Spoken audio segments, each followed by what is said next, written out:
Welcome to மைதிலிஸ் kitchen. இன்றைக்கி ஆலு பூரி எப்படி பண்ணுறதுன்னு பார்க்கலாம் வாங்கோ. இப்போ நம்ம ஆலு பூரி பண்ணலாம், எப்படி பண்ணுறதுன்னு பார்க்கலாம் வாங்கோ. அதுக்கான பொருட்கள்லாம் இருக்குது, வாங்க எப்படி பண்ணுறதுன்னு பார்க்கலாம் வாங்கோ. ஒரு பெரிய கப்பில் 1 கப்பு கோதுமை மாவு வச்சுட்டுருக்கேன். ஒரு அரை டீஸ்பூன் ஜீரகம் வச்சுட்டுருக்கேன். அரை டீஸ்பூன் மல்லித்தூள் வச்சுருக்கேன். 3 உருளைக்கிழங்கு வேக வச்சு வச்சுட்டுருக்கேன். கொத்தமல்லி வச்சுருக்கேன். ஒரு பிஞ்சு இது கரம் மசாலா பொடி வச்சுட்டுருக்கேன். 1/4 டீஸ்பூன் வரமிளகா பொடி வச்சுட்டுருக்கேன். உப்பு இதிலேயே நான் போட்டிருக்கேன். 1 ஸ்பூன் நெய்யும் ஊற்றிருக்கேன். எப்படி பண்ணுறதுன்னு பார்க்கலாம். இதுலேயே நம்ம உருளைக்கிழங்கையும் போட்டு மசிச்சுக்கலாம். அப்படியே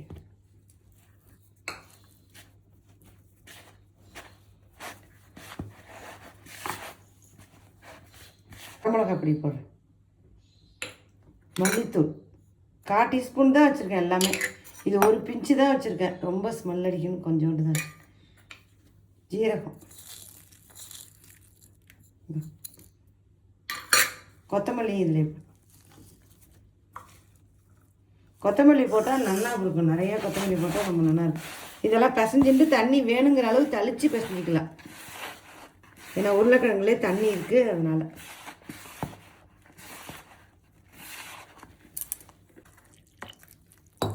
எப்படி பிசைறது, பிசைஞ்சிட்டு ஒரு 1/4 மணி நேரம் ஊறட்டும், அப்புறமா நம்ம பண்ணலாம்.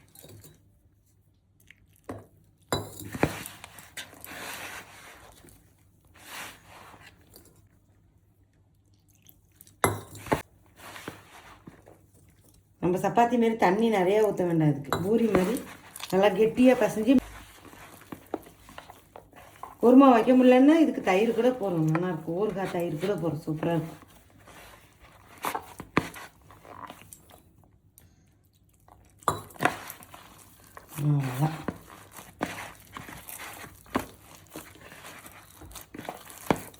எண்ணெய் கொஞ்சம் சொட்டு ஊற்றி, ஜீரகம் எதுக்கு போட்டிருக்கோன்னா நல்லாயிருக்கும். கொஞ்சம் உருளைக்கிழங்கு இருக்கிறதுனால சில பேருக்கு இதுவாகாது, அதனால ஜீரகம் போட்டால் கொஞ்சம் ஜெரிமானம் ஆகும். அதுக்காக ஜீரகம் போட்டோம். இது நல்லா இழுத்தெல்லாம் பிசையணுங்கிறது இல்லை. அவ்வளோ இப்படி ஊறுறதுக்கு தான் எண்ணெய் ஊற்றிருக்கணும். மூடி வைக்கிறேன். 1/2 மணி நேரம் கழிச்சு பார்க்கலாம். இதை பாருங்க, உருண்டை இந்த அளவுக்கு உருட்டணும். மாவு எடுத்துன்னு இருக்கேன். இதை பாருங்க, மெதுவாக வச்சு இது பாருங்க, உள்ளங்கையில் இப்படி வச்சு இதை பாருங்க. அவ்வளோதான். இந்த மாவில் துவச்சி தான் நம்ம இட முடியும். இது வந்து உருளைக்கிழங்கு இருக்குது, சாஃப்டாக இருக்கும். ரொம்ப பொறுமையாக தான் இடணும், நின்றுடும். அதுக்காக ரொம்ப பொறுமையாக தான் இடணும், நம்ம பண்ணணும் நம்ம. ஏன்னா உருளைக்கிழங்கு இருக்குல்ல, அதனால் ரொம்ப சாஃப்டாக இருக்கும். குண்டாகவே இட்டுக்கலாம். இப்போ தான் உங்களுக்கு நல்லா இந்த மாதிரி இட்டுக்கணும். இந்த மாதிரி தான் இட முடியும். பாருங்க, இப்போ நம்ம எப்படி பூரி பொரிக்கிறதுன்னு பார்க்கலாம் வாங்க. இப்போ பாருங்க, எடுத்துட்டேன்.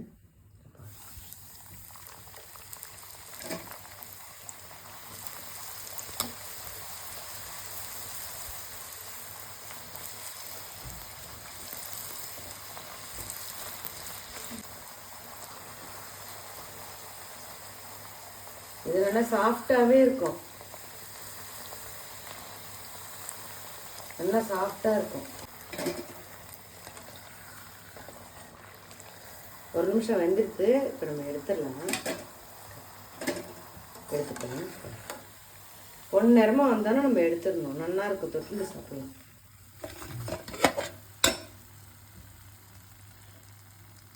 ஆலு பூரி ரெடி. ட்ரை பண்ணி பாருங்கள், கமெண்ட் பண்ணுங்கள் எல்லோரும்.